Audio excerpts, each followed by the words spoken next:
Go ahead. So airplanes.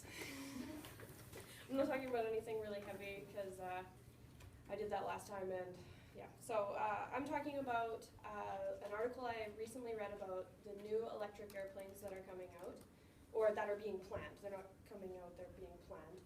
So the first company that decided that they wanted to do this was EasyJet, and that was the article I decided I wanted to read about or whatever.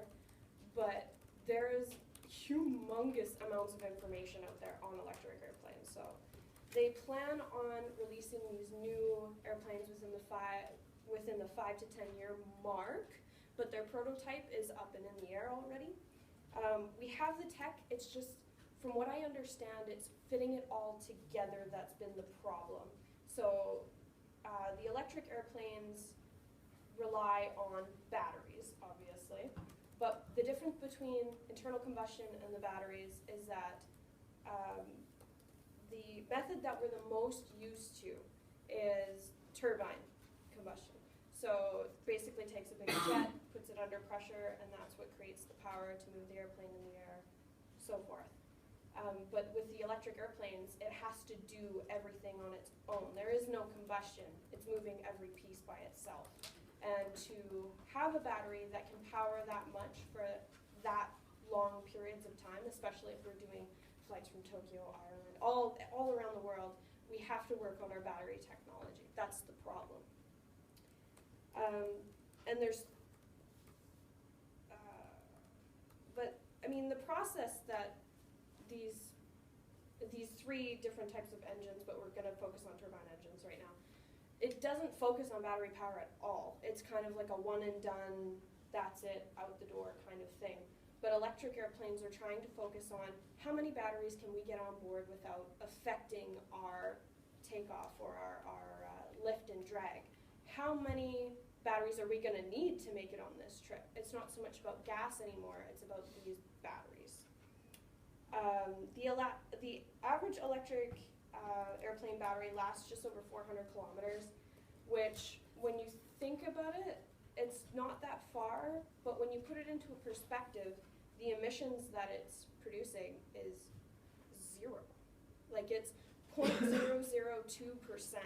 is emissions quality, and that's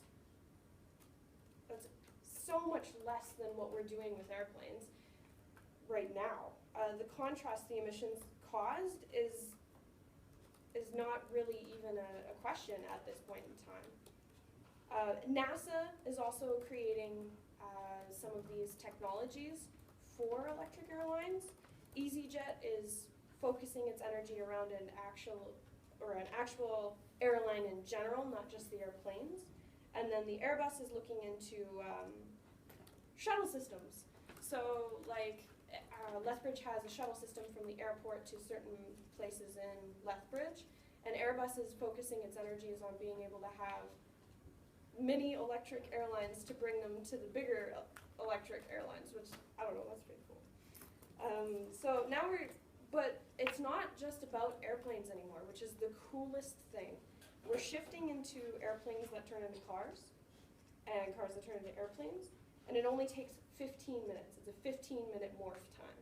And it's kind of a hilarious process to watch this guy running around the airplane, like making sure everything's fine.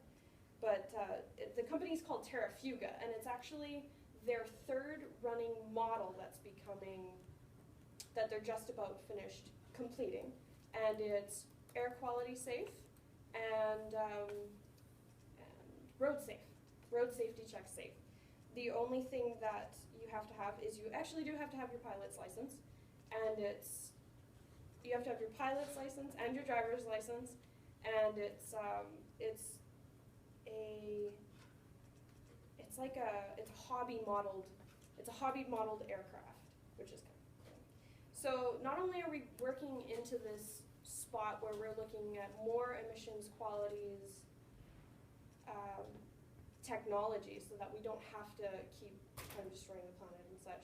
We're actually looking into cars and Airbuses and taxis, and we're getting into all of these different methods of being able to run everything on batteries.